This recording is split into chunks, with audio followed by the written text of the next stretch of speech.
The Steam Deck has completely changed the way I play games.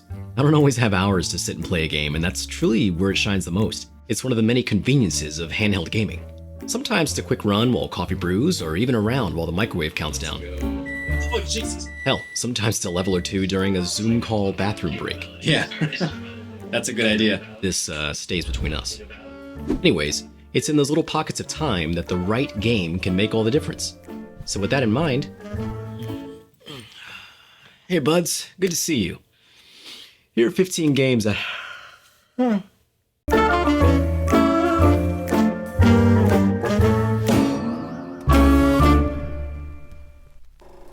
So I've been getting asked a lot lately for game recommendations on the deck, and when I sat down to make this list, I noticed a common thread amongst the ones that were coming to mind. The games that stick are the ones that slip into your day without demanding this huge commitment. They load quick, they save anywhere, and they work whether you're playing for 5 minutes or 2 hours straight. That's probably why this list leans indie heavy. Smaller teams build around tight design and short, satisfying loops, which is perfect for a handheld. They also happen to be the kind of games that make you forget that hot coffee that we made earlier in the intro, it ain't hot anymore.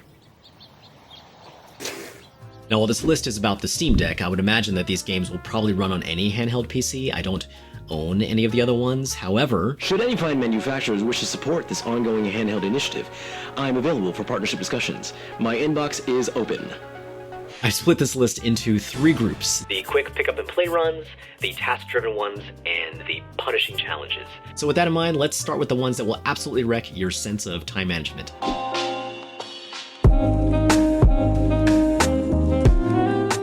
So these are the games that you intend to pick up for a quick run and you end up losing track of time with. 6.5 hours later. They're fast, they're addictive. These are the roguelikes. Hey guys, sorry for the interruption. Editor Chris here, and it didn't occur to me until just now that there is a fundamental difference between roguelikes and roguelites. And the games I'm about to talk about are the latter. If you don't know the difference, a majority of you are watching this on a very expensive smartphone. You can Google it just like I did. But anyways, I wanted to get out ahead of it before someone crucifies me in the comments and it's just like, well, actually. Thanks.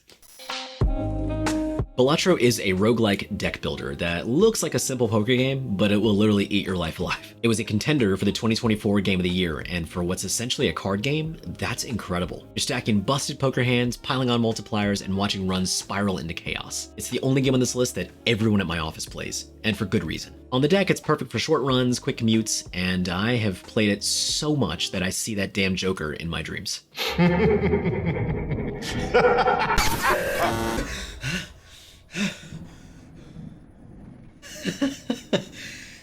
It's just a nightmare.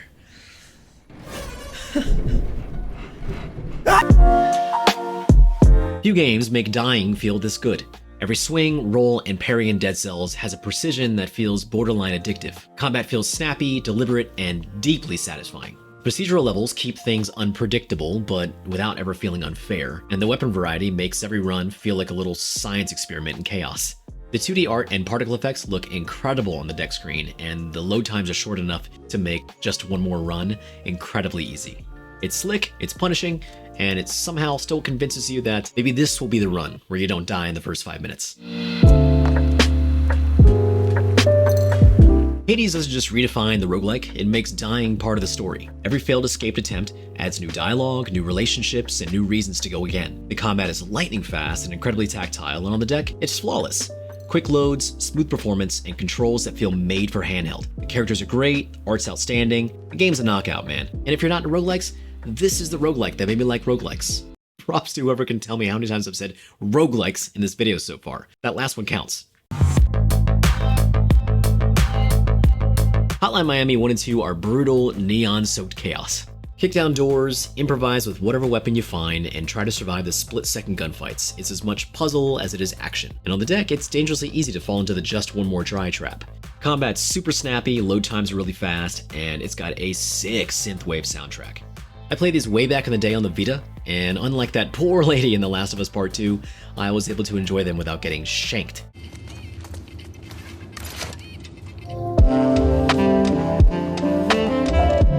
Vampire Survivors is about as simple as it gets. Move joystick, slaughter thousands, laugh maniacally. Every 30-minute run, if you can last that long, is about finding the right combo of power-ups and watching your screen explode in a blizzard of enemies and particle effects. It's loud, it's messy, and it's pure serotonin. By the end of a 30-minute run, I usually feel like nothing could ever stand a chance against me.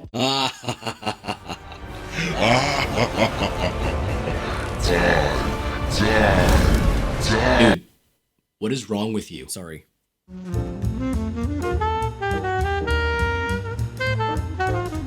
Some games let you save the world. These games make you clock in, manage a cult, catch some fish, stamp a few passports. The only deadlines here are self-imposed.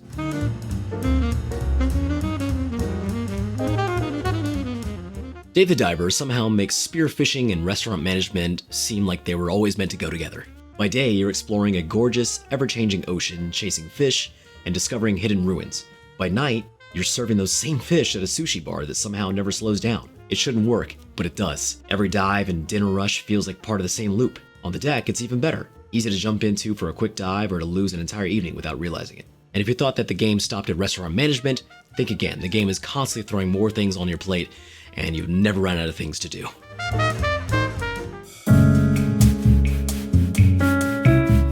Where Dave the Diver celebrates the ocean's beauty, Dredge reminds us that the ocean also hides something much darker. Dredge might look like a cozy little fishing game, but it's anything but. By day, you're hauling in fish and upgrading your boat, and by night, things get unsettling fast.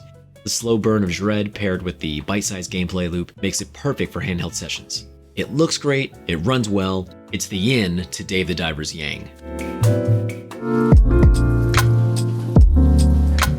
Cult of the Lamb is equal parts Animal Crossing and eldritch horror.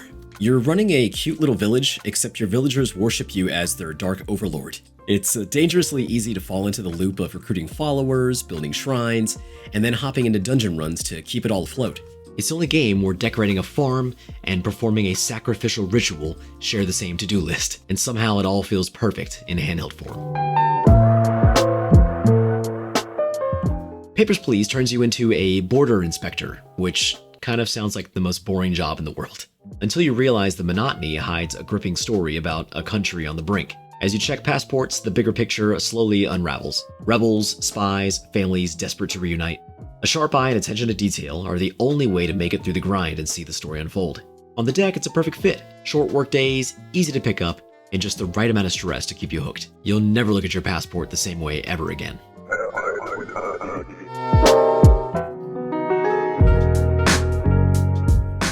Now, Disco Elysium is less about managing time and more about managing yourself. You wake up hungover, half-dressed, and fully broken. A detective trying to solve a murder while also deciding what kind of person you even are. Every choice, every conversation, and every intrusive thought shapes your investigation and your identity, often in ways you won't see coming. The writing is some of the sharpest in gaming, equal parts hilarious and devastating. On the deck, it feels surprisingly natural, quiet, introspective, and perfect for sinking into. It's one of those experiences that will stay with you long after you finish it.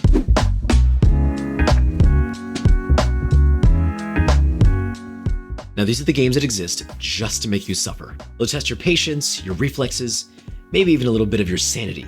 And yet, you keep coming back for more.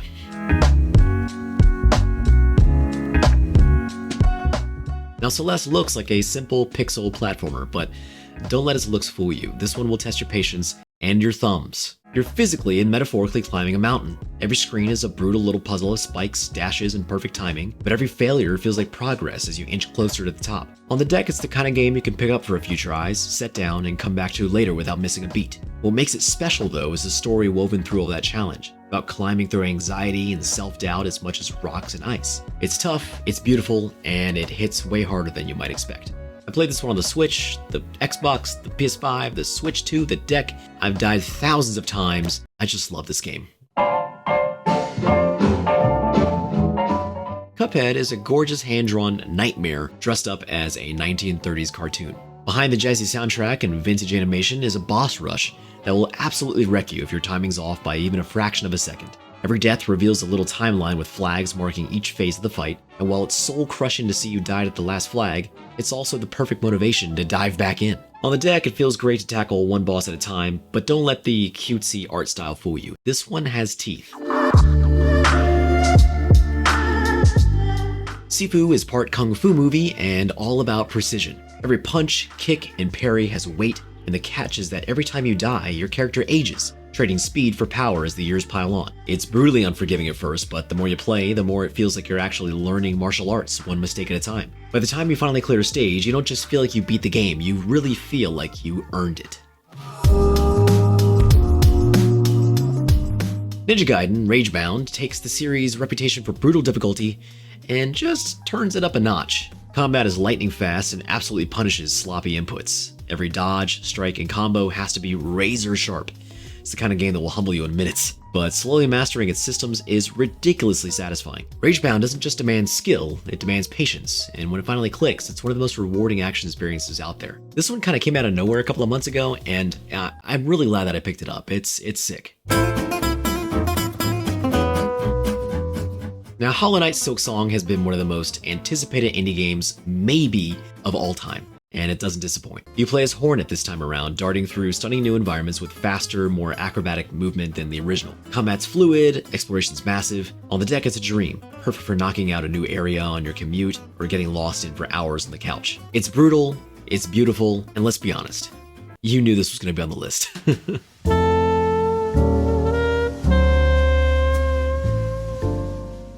So there you go, guys. That's 15 games that, in my opinion, feel right at home on the deck. They're bite-sized, they're bold, and they just work. And that's kind of the magic of handheld gaming, is being able to live these experiences and play these games in the palm of your hands. You don't need a perfect stretch of time to dive in. Just maybe a little break here, or a coffee break there, or maybe even during a Zoom call bathroom break. Yeah. And I think that's why I keep coming back to the deck, because at the end of the day, handheld gaming is more than just the hours that you put in. It's the minutes you steal back.